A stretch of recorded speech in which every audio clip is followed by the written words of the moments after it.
from the Ticats Audio Network, this is the CFL This Week with Bubba O'Neil. The game of the week in BC lives up to the hype, but are the Blue Bombers truly the best from the West? A last-second decision by Dominic Rhymes creates controversy. Why are the Tiger Cats suddenly scaring their opponents? And who is the best member of the Boatmen in franchise history?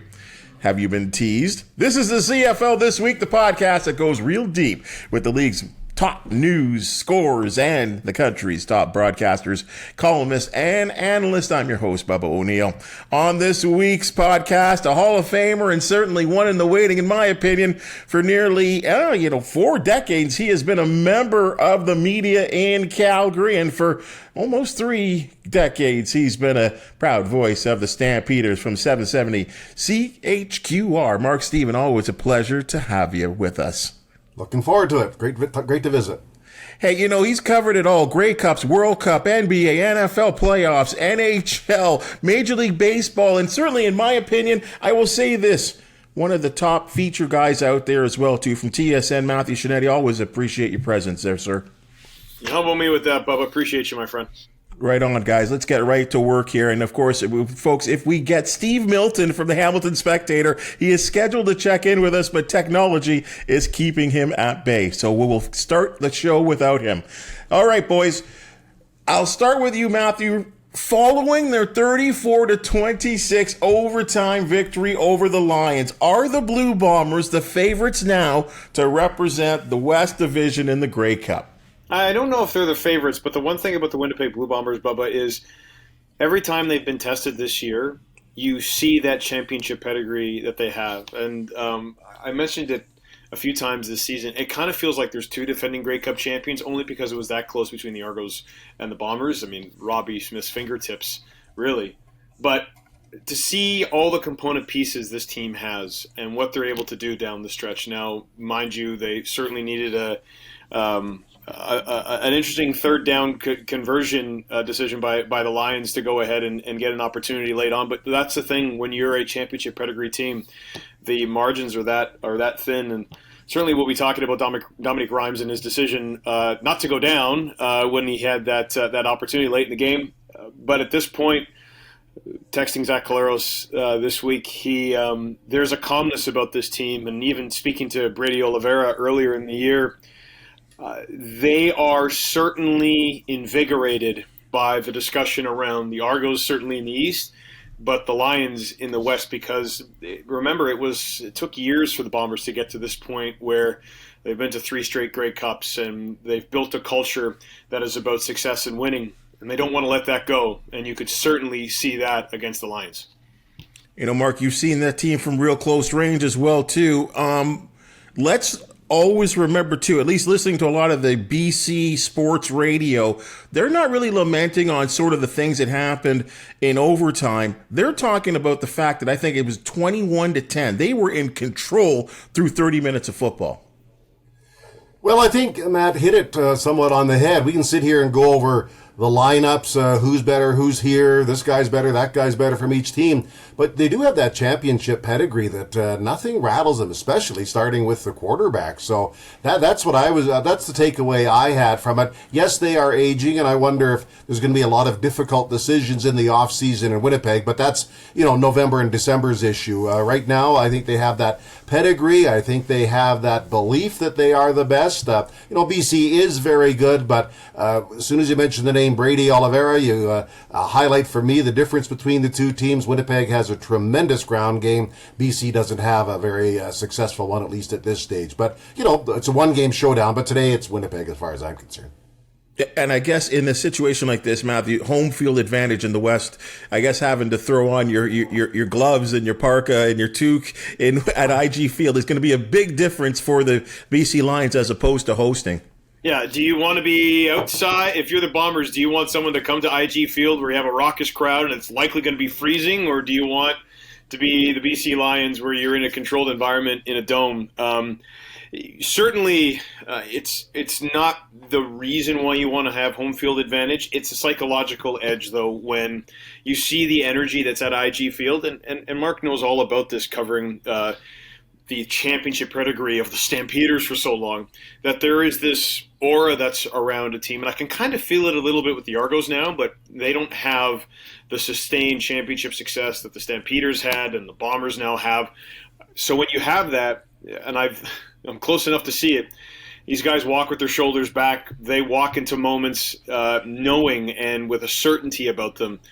And that is not something that you can just manufacture. It has to come through experiences. It has to come through getting lucky breaks. It has to come through moments like the Bombers had against the Lions, where it's like, okay, you give us this little bit, we're going to take all of it. So, and to a point about Zach Collaros, as Mark was mentioning, he has a lot, even though he may not mention it publicly, there's a tremendous amount of pride that he has, being a two-time MOP, being a guy who's, remember, on his CV, he has 4 Grey Cup appearances, not including the one where he's on the bench with the Argos in 2012, and he has 2 wins.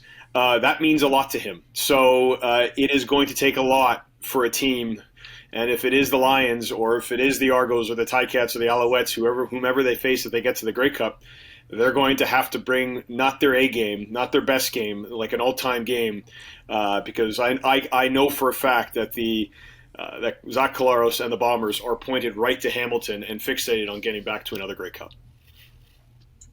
Well, I'm glad you brought up, sort of singled out the quarterback a little. Are you concerned, Mark, anyone, both of you actually, for that matter? I don't know if it's, I'm not trying to criticize, but the numbers don't lie. The interceptions are way up this year for him. Is that a concern? Zach Collaros you're talking about. Yeah. Yes. Yeah, he's aging. I mean, he's had some games where he hasn't been 100%, but no, in the big picture, I'm not worried. He'll find a way to get it done. It's not it hasn't been perfect season, and, things have changed. Things have changed on his line, for that matter, which is where I think a lot of those tough conversations in the offseason are going to have to happen. But no, I don't particularly worry about it. I think he's in a good enough position that he can fight his way through all that. What, on the flip side, Matthew, I mean, BC so desperately want to be there. They have, we've kind of rounded out. I know, TSN, you guys have done a great job of sort of saying that the franchise has done so well, increased attendance, certainly much more attention, media attention locally within the BC Lions, and a quarterback like Vernon Adams Jr. that so desperately wants to be at the pinnacle. What do they have to do to get there? The BC Lions, here's the thing about Vernon Adams. He can be as good as anyone and has been at times, but there's other times he just disappears. He just, nothing goes right for him. And, as a result, that's probably why the Lions are going to finish second and have to play in a semi-final game. And their running attack worries me a little bit too. The receiving core, I think, is tremendous, and I've always liked their defense, particularly their secondary. So they are a very good team. I don't want to disparage them and say that they're not in the conversation, but if you had to rank them, they're behind Winnipeg in my estimation. And certainly with that defense as well, too. And Matthew Betts has really, really taken his game to a higher level there. So you have to appreciate what they're doing there. So great point there, guys, on those two teams. Let's continue with that game. And we all saw it. We all have opinions. It was so exciting. We know what happened in the end. But if you were Dominic Rhymes, you personally, each one of you guys, be honest here, would you have dropped to a knee, Matthew, or would you have attempted to run for a touchdown on the final play of the fourth quarter at home? Yeah, so let me just put it into context for everybody. And again, I always preface it by saying I'm very blessed to be this close to these guys when everything happens. If you're Dominic Rhymes and you're feeling emotionally engaged and you're in a moment where you just caught a ball and you look and you trust your abilities, because the BC Lions have called themselves the best receiving corps in the league almost every week. You see the moment, you know what's on the line, you want to go ahead and put the stake in the heart of, or at least take a chip out of the Bombers, you're looking at the end zone. Now that's what you might be feeling emotionally. In that moment, though, if you are a cool, calm, collected, like in the moment I'm going to just get down and I understand what the game is, in that moment, Dominic Rhymes is balancing his emotions to want to get a touchdown and the rationality of just going down to at least have the chance to kick a field goal. So it's very easy outside to go ahead and point at him and say, why didn't he go down? But in that moment, I've seen guys, their eyes get big, and they're like, I've got an opportunity to have a glory moment. And it doesn't make him a selfish football player. It just makes him an athlete wanting to create an incredible moment for his team. So, yes, he should have gone down. Yes, it would have been better for, the opportunity for BC to kick a field goal. But it's not that I blame him so much, that I understand that in that moment, in a heightened situation, an athlete's going to go ahead sometimes and just think, get to the end zone, win this game. Almost identical to what I was going to say. You've got acres of green in front of you. It's all you can see. You don't exactly know where this guy is. The crowd is going crazy. You've got a chance to slay your biggest rival and win at home. Not set up a tie, win the game at home. As I say, it's easy to sit from the comforts of our living room and say, do this, do that. I bet you I'd have done the same thing if I had anywhere near the opportunity of Dominique Rhymes to do the same thing, to win the game for my teammates. Matthew's right. Rhymes is a very decent guy. I've talked to him a few times. He wanted to win a game for his team. He tried. It didn't work. I guess it's much like sometimes, coaches go for it on third down instead of kicking the safe field goal. And sometimes you just got to go for it. No blame. I get it now. We can sit back and dissect the consequences of what he did. But if I had any opportunity like that, I'd have done the same thing. And think about this. Like Rick Campbell, when you think about him with the Ottawa Redblacks, he had guys like who have done the same thing. You think about Greg Ellingson in Burris to Ellingson on the Miracle on Bank Street, like grabbing the ball and just like eyes exploding and running for the end zone. You think about some Ernest Jackson getting the game-winning touchdown pass in the Grey Cup. Like he wants it. He comes across as mild-mannered, but he doesn't mind his players taking a risk. I've seen it time and time again. So he's not going to pull Dominique Rhymes aside and shake his finger at him. But there will be, given the culture they've built in BC, kind of you've learned your lesson. Next time, let's go down, let's get down, let's set up for a field goal. And Dominique Rhymes is, as to Mark's point, like he's a sensible enough and team-oriented guy that if given this situation again next time, he's going to go ahead and put his team in the best opportunity. You have to tie the game, but at least have the opportunity to get points right away. I wonder if that was a discussion in the huddle or even at the sidelines previous to that play. Or is that something a coach – is that something was, but again, same thing. You caught the ball and all you see is green and all you see is the end zone. So, you can't possibly think anything could go wrong, right, until it does. So, I'm sure it was discussed. Yeah, this was probably discussed, but then, you know what? I will challenge anybody. Have your heart racing and your adrenaline pumping, and grab the ball in that second, and try to make it. And sometimes we'll say people will use the criticism. Well, if a smart football player, like get out of here with that. It just happens. They're athletes. They're in the moment, and Bubba, I was right there, and I say it all the time because I was lucky to see two of those near miss plays in Ticats history. I was there when Brandon Banks was running down the sidelines.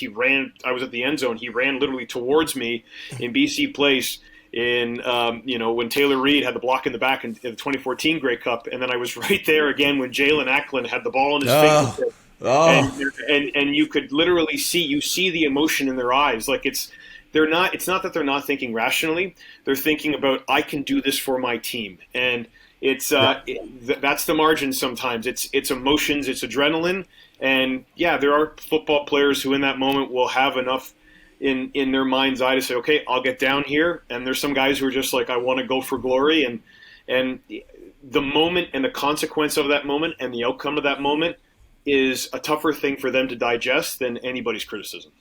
The thing with that for me, when I think about what I would have done, was the reason why I'm going in there is, the acres of green space, but the I can't remember who it was. His name was number 31, the DB for the Bombers, goes over the top and tried to deflect the ball and then tried to wrap him up. And I think once you just naturally, as a wide receiver, break a tackle, it just says to you, go. Like, you got to go, right? Yeah, Mark saw that earlier this year in Regina when the Riders had that deep ball and it was kind of bounced and deflected all over the place. That's why we love football. There's those moments where everything can be scripted. Every play is down to the minutia, yards, depth, timing on your throw. If you're a receiver, how you use your hips. And then the ball just is in the air and it becomes like you're on the sandlot with your buddies all over again. And all you think about is, 6 points, let's go. So I always find it hard in those moments to pass ultimate judgment on a player.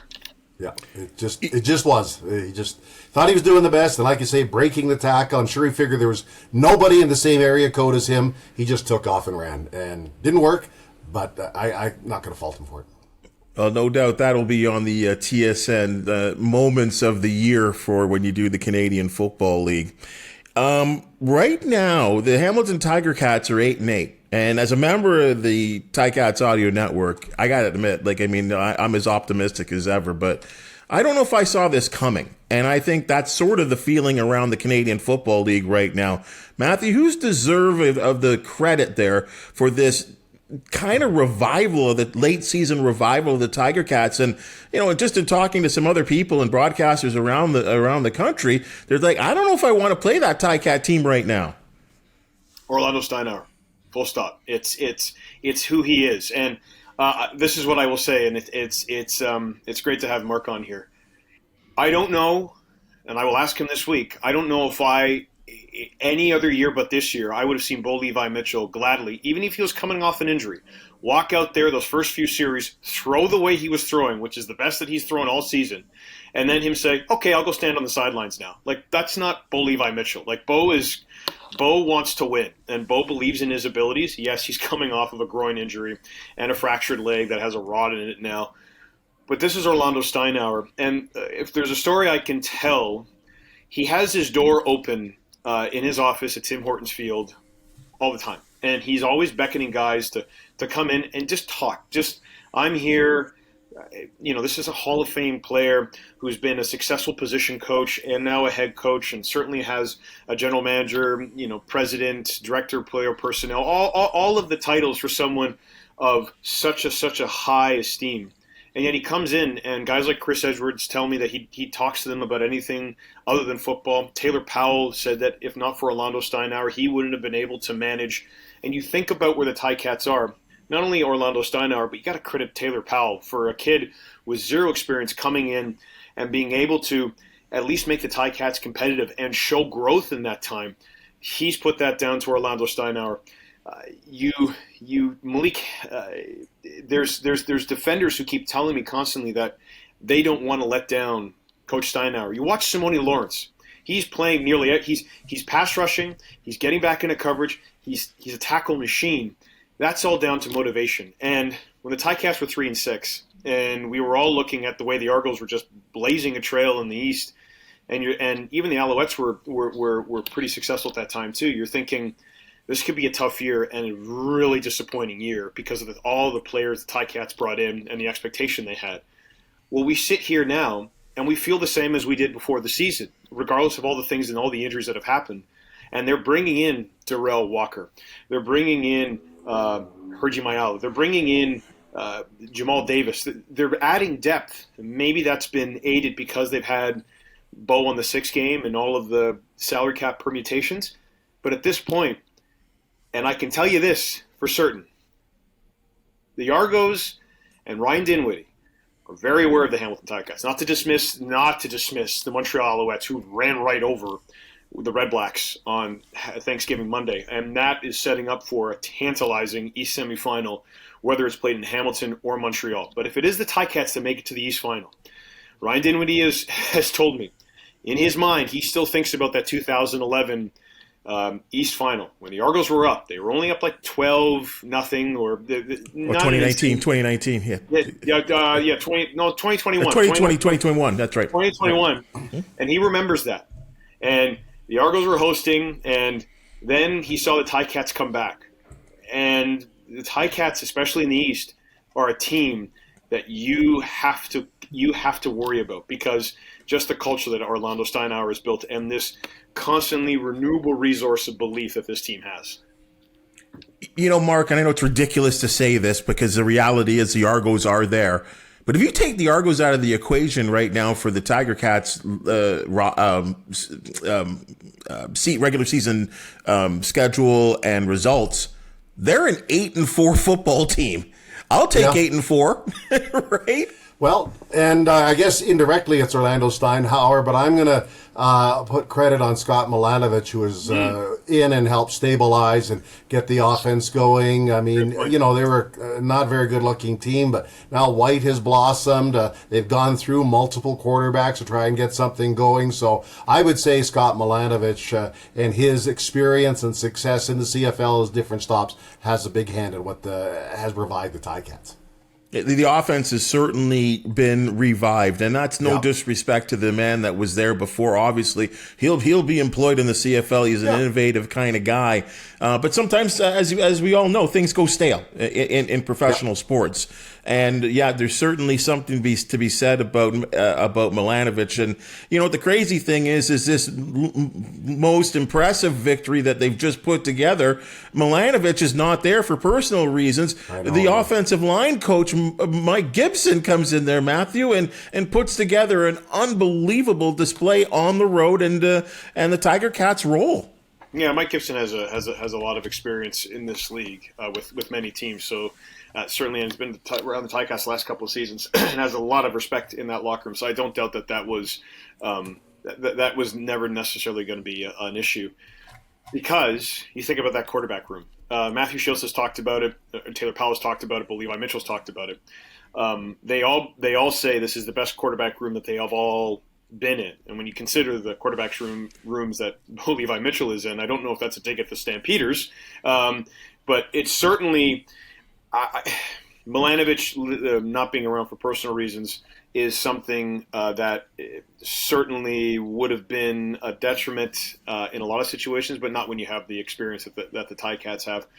And you look ahead now, the hosting the East semifinal is a real possibility, and that is going to be a tremendous motivating factor for them, because if they do host the East semifinal, the Ticats are going to apparently put up all of the temporary stands that would be ready for the Grey Cup anyway.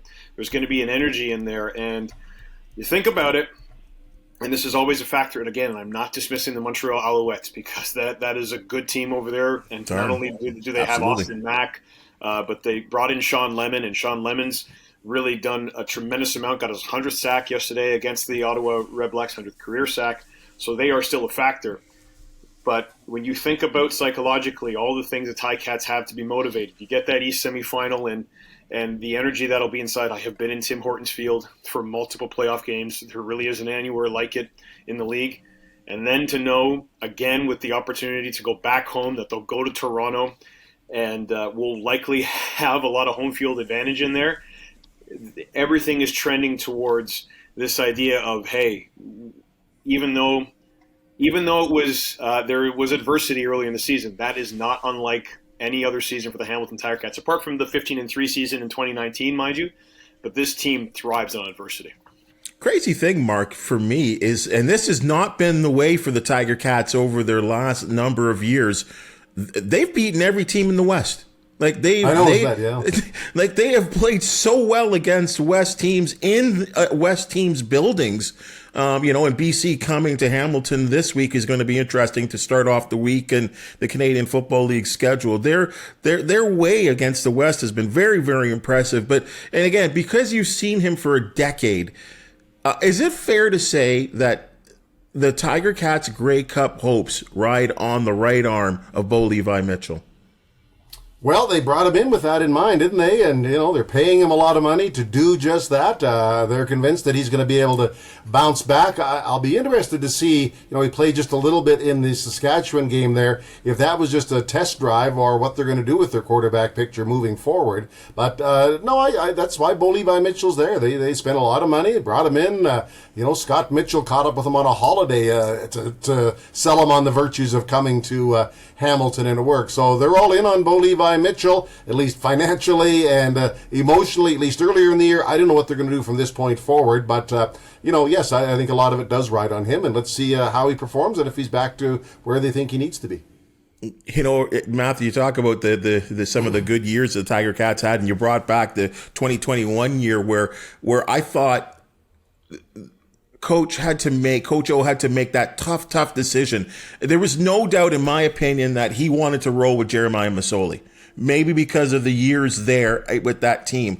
But in that East final, he made that real tough decision after he fumbled the football and the Argonauts ended up getting a touchdown out of it to go to Dane Evans. And that's going to be interesting to see down the stretch here as he has his quarterback room. And of course, as Mark said, and I think we all believe, Bo is got to be the guy. But will there be a time where he has to make that decision, which will be real interesting to watch for the rest of the year?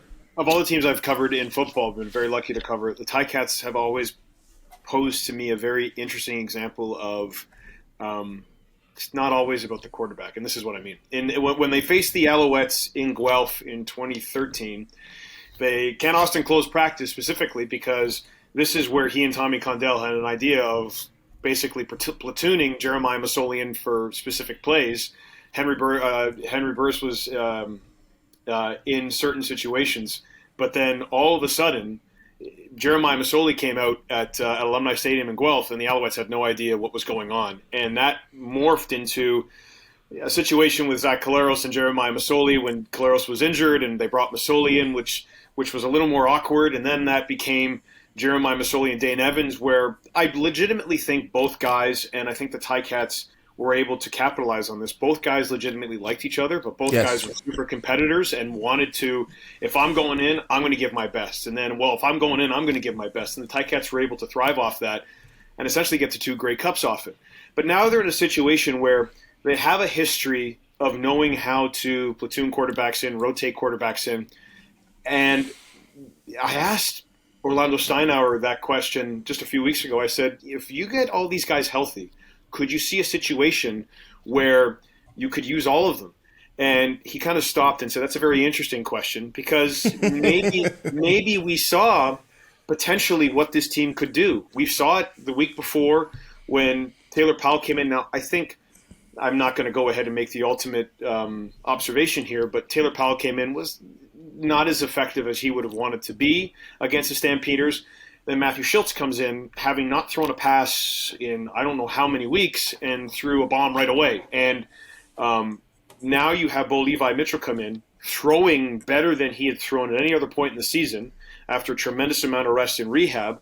Then he comes out, Matthew Schultz comes in, and essentially runs the offense as smoothly as he did the week before against Calgary. So there is potential here to keep teams off balance. Now, you're not, unlike Henry Burris and Jeremiah Masoli, where there are different skill sets, and Jeremiah Masoli and Dane Evans are kind of the same quarterback, so it was more momentum. When one guy would not be executing, you'd bring another guy in, and momentum would start. It happened in the 21 East Final when Dane Evans came in, and it happened in the Grey Cup, both Grey Cups in 19 and 21. This is a situation where if you have Bo Levi Mitchell committed to the idea of you're going to come in and you have that confidence of being Bo and know and have that Grey Cup pedigree, where you also have Matthew Schultz, who has all the energy and commitment and desire in the world to be successful for the team, it could be, and knowing all the weapons they have, it could be a potent combination for the Ticats. So if legitimately egos are being removed from it. Should be fun to watch. Down to a couple of more regular season games to go, and then the playoffs are underway. And Matthew, you're right. Tantalizing is a great word for the possibility of what may happen between the Alouettes and the Tiger Cats. Hey, great job by the Argonauts. And as the Ticats Audio Network, we don't say that too often, but great job by the Argonauts putting together their 150th anniversary a week ago, and it ends up with a victory as well, too, which is always fun at home.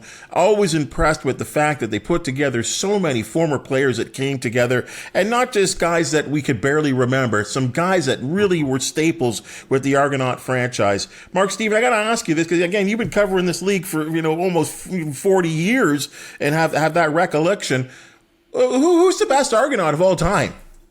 Whoa, yeah. I wasn't around for all 150 of them. I don't know if you want to ask a guy from Calgary who the best player in Toronto was. That might be Oh no, there's. I'm enough of a CFL fan that I respect it, and I did love the Argos, and they put out that list online of the top 150 moments, and I went back and read it, knowing we were going to talk about it, so I didn't miss the Stukas brothers or Joe Kroll or anything, and I got down to 4 names that stand out. One is Mike O'Shea. A dominant middle linebacker for all those years. He was just amazing. Ricky Ray, if he stayed there a couple more years, it would be a different conversation. I might have made him number 1. But 2 that I went back and forth on. One was Dick Shadow, who was a star in the 60s and still holds team records for touchdowns and yards, and was really a dominant player at that time. But as great a career as he was, it's just hard to go past Pinball Clemens. I mean, what he did in all facets of the game, the return yards, the touchdowns, his ability to catch passes, and, as strictly as on field. Now, off the field, he might be the most consequential Argo ever. But on the field, I think he's one of the best players, too. And although it was not easy, I didn't, dismiss Dick Shadow. I went back and forth with both of them, but I'd say Pinball Clemens slightly. Certainly some great names right there. Matthew? Yeah. Apart from Dick Shadow, I think I had every person in my brain that Mark just mentioned. Mike O'Shea, from North Bay, epitomizes and still is. I think Mike O'Shea would have been an all-time Argo whatever era he played in. Like, he's the kind of guy who, just given his physicality, his intelligence, commitment to the game, you could literally slot him in any era of the CFL, and he'd be an all-time player. Ricky Ray. This is my own bias here, because I started my career literally the second after he got traded, and it was there the first day he was there at the University of Toronto, Mississauga, kind of looking around, going, after having a Hall of Fame career with the Edmonton football team, and then going to the other side of the country unexpectedly. And I think what it did for him is it motivated him to achieve. Well, I don't know. Not that he's a mild-mannered. Well, he is, but he's quiet. But there was a competitiveness about him, and still that 2017 Grey Cup, when Mark remembers it. Oh yes. When really the Stamps had that game dead to rights, and then we talk about with Winnipeg and BC giving them just a little bit of an inch. Well, the Stamps gave Ricky Ray just a little bit, and he, among other guys on the Argos in the 2017 team, led one of the most incredible comebacks, one of the most incredible games I've seen.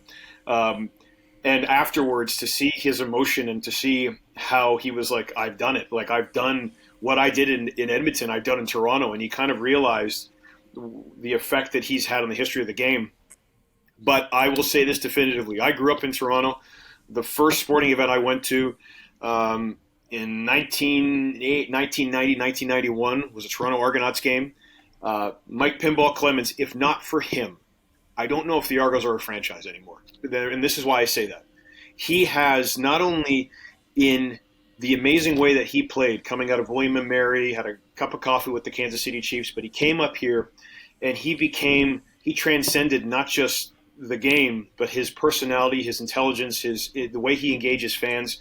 You ask anyone in the city of Toronto, a casual person, a casual fan, to name a Toronto Argonaut, regardless of their age, they're going to say Pinball. And some of them think that he still plays for the team. And but that's his currency in this city, and that he has been. And think of he's had every role. And the only other guy who's had a significant role that many people don't talk about is their equipment guy, Danny Webb, who has been around and been such an integral part of the franchise in so many ways, in keeping connections with the players. You think about that 150th team, the three guys, there's a guy Jason Carrillo who's in the back room with the Argos, who does so much great work in their community and fan and player alumni engagement. But it's Danny Webb and Mike Pinball Clemens, and Pinball in his way, and I kind of want to understand why. He has always been this ambassador for a team that doesn't get maybe the respect it deserves, certainly in Toronto, but sometimes around the CFL. And to see Pinball smiling, engaging, I walked up to him after that halftime ceremony and I said, "You've done an incredible thing here." Like, not often can we see that many generations of players and family of players gone by coming up and embracing one another and having such a great time. And because as a couple of players mentioned on the sidelines to me, this will never happen again. Like getting all of these guys together and celebrating what they've meant to a franchise, the oldest professional football franchise in North America, means something and meant something to all of them. And the guy who always reminds people of how important that is Pinball. It's insane to me. I mean, I for most of my life, I lived in Oakville, and he's lived in Oakville for many times. And I drive around in my convertible, and sometimes I see him. Very, very humble brag. Very good, Bubba, very good. I'm just saying. Yeah. I'm just saying this for effect, because he'll be with his family, and this has happened twice, where he has seen me. Now, mind you, there's not many black people in Oakville, so I'll just say that. But he'll throw to me, Bubba, like it's amazing, and then that smile, right? And you guys can attest to this. It's as genuine as, I don't know if there's anyone more genuine. I'll leave it at that, right? Like, it's amazing. Like, his love for what he does, his love for his family, his Argonaut family. Mark, I don't know if there's anyone like this guy. Oh, like, I agree. He literally could run for mayor. I was out at the Argos one time, and somebody just they had those old trailers at Mississauga there. Somebody just was driving through there. Yeah. And just by total coincidence, he came out as this car was going by, ironically a convertible. The car just stopped. Everybody got out. And just because Pinball was visible right there, he just coincidentally walked out and this car just stopped. It was coming just crazy. I'd never seen anything like that. They talked to him and found out I overheard the conversation. I was close enough that they had a connection of a friend that played soccer with Pinball's daughter. Like, how do you figure that out just driving through the Mississauga? So, but all those things that you say are right about his personality and his thing. Look at his record. The guy is a winner. Well, look at the time. That was one of the last times they had sustained success, was his coaching, 04, that era, 0004. And then now as manager, they have sustained success. Because one thing about the Argos, they've won a lot of Grey Cups, but their problem is they disappear between Grey Cups. I mean, what happened between 12 and 17 when they won the 2 Grey Cups? Yeah. They fell off the table. Yeah, you're right, Mark. I think it's an excellent point. Like, Pinball, and that's why I say and mention that I'm not sure if the Argos are a franchise, because he's the guy who's stayed. He's the guy who's always been there. Dan Ferroni is another one. He always comes out when there's alumni events, and he's always there, and he has such energy and love. But Pinball, and to see, again, underlining Mark's point, the absolute energy that he elicits out of people. Strangers, complete strangers. It's just, there are some people who are blessed with a gift of magnetism and who just have an orbit around them and a gravity that pulls people in. That's Pinball. And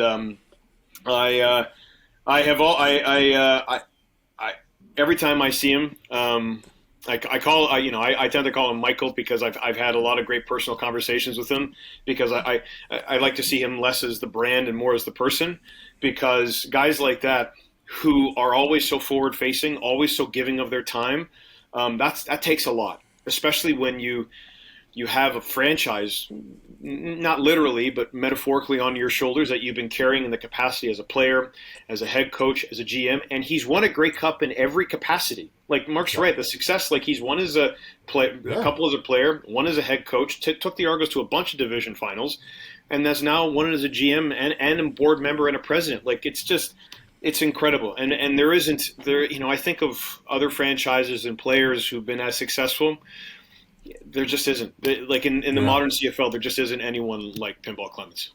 Winner is a person, winner is an executive out of uniform too. So he really is a phenom, And I talked to him when the Stampeders were there during the CNE exhibition in Toronto, and just you start listening to him. The guy is, he's involved. He was working on some scouting stuff, and then we started talking about the Canadian content of the Argos and just what he did. It was quite a fascinating conversation. Yeah, the upshot of this, he's deeply, deeply invested. You talk to his former teammates, you talk to his teammates when he was a coach, you talk to him as an executive, and any player that he touched that point, and it's all the same thing. Like, Pinner is the greatest guy. Like, it's universal. Okay, enough Argonaut love for the Ticats Audio Network here. All right, let's move Good on. for you, Bubba. I'm sure people at Ticats Audio Network will appreciate these last 5-7 minutes of just your Argos talk. Well, good for the Argos. They've earned the attention. Very good for the Argos. No, yeah, good for Pinner. I'll leave it at that. Hey, game of the week, guys. I mean, we're setting up. We're getting so to the nitty-gritty right now before the playoffs. It's so exciting. You got BC and Hamilton, Saskatchewan and Calgary, which to me is still interesting. Montreal at Edmonton, and Ottawa at Toronto. And at some point, Ottawa's going to pull an upset. Which, Mark, is the game of the week?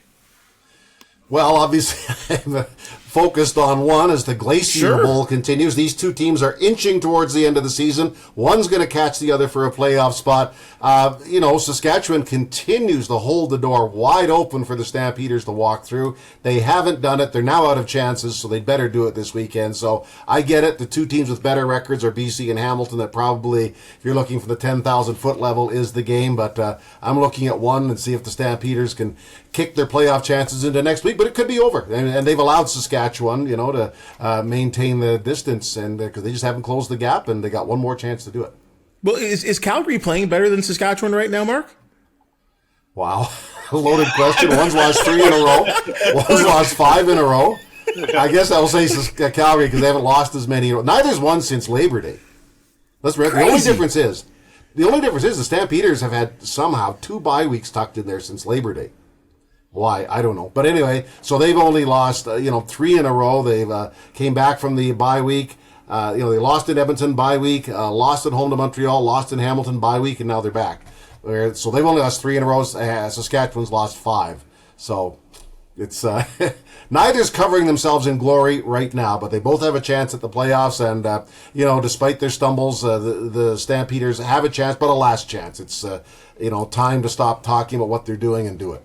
Well, sometimes when you have teams of that same mentality of record, it makes for the best game, as you probably well know. Let's find out. Yeah, I mean, let's go to the other side to Saskatchewan. I mean, it's open season on everybody associated with the Rough Riders, and, loss of a job is a pretty powerful incentive for both players, managers, and coaches.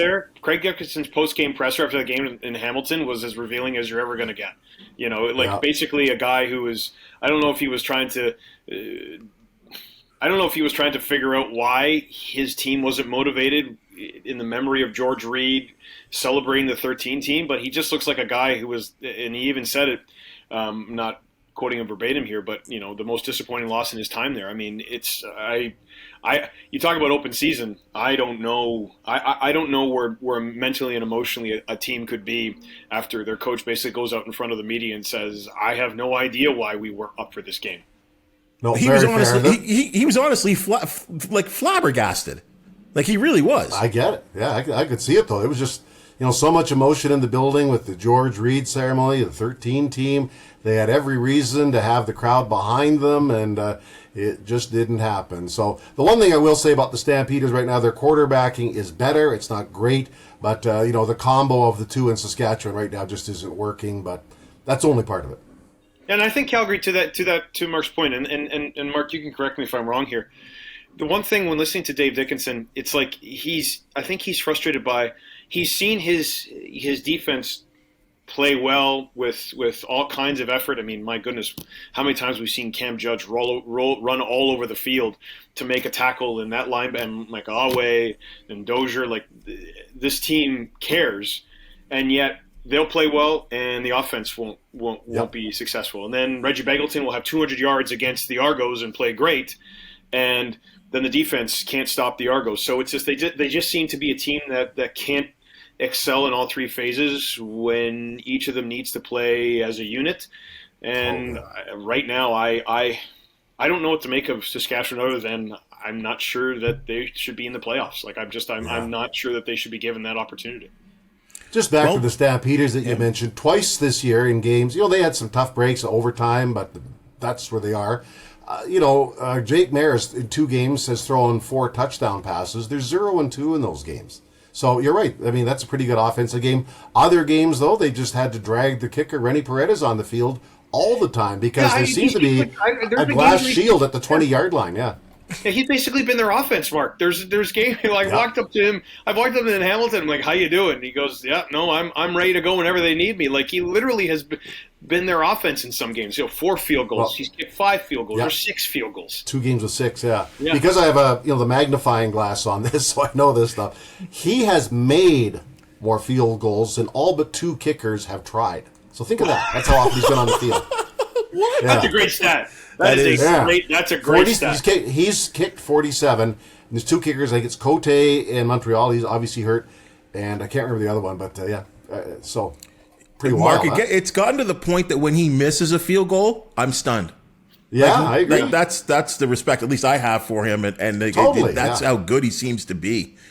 Oh, yeah. Matthew, I'm going to... Just going to say, it just shows at least they are moving the ball to get it into some kind of scoring territory. They've got 25 offensive touchdowns and 47 field goals, but if they could, make those ratios a little closer, they'd be in better shape. But they aren't, and here's where we are. Matthew, you going to be in Hamilton on Friday night?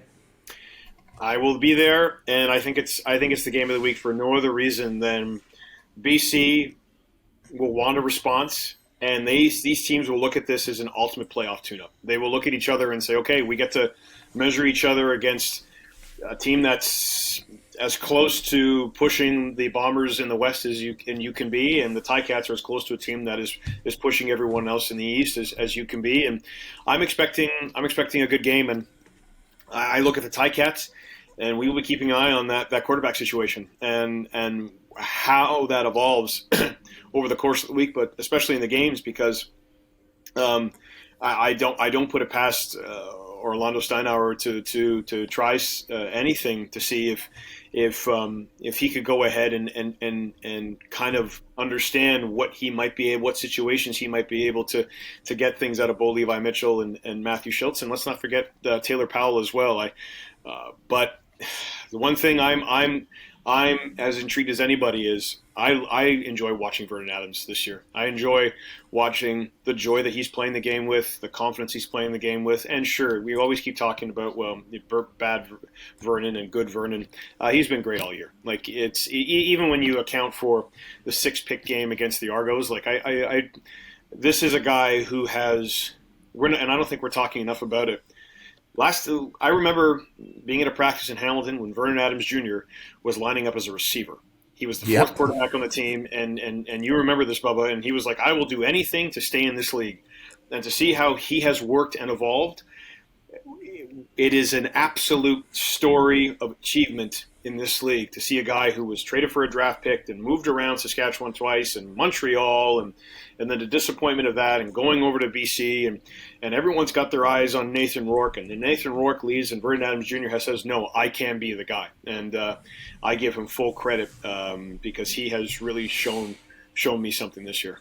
Well, especially the fact that he will always be part of the trivia question, and the fact that June Jones said "see ya" when Johnny Manziel came to town. And we all know what kind of zoo that was. Yeah, think about the adversity that Vernon Adams Jr. has dealt with, and we always, I think unfairly, every time that he's at a game where he goes from throwing 4 touchdowns to throwing like 3 picks, and people will be like, "Why are you throwing those balls?"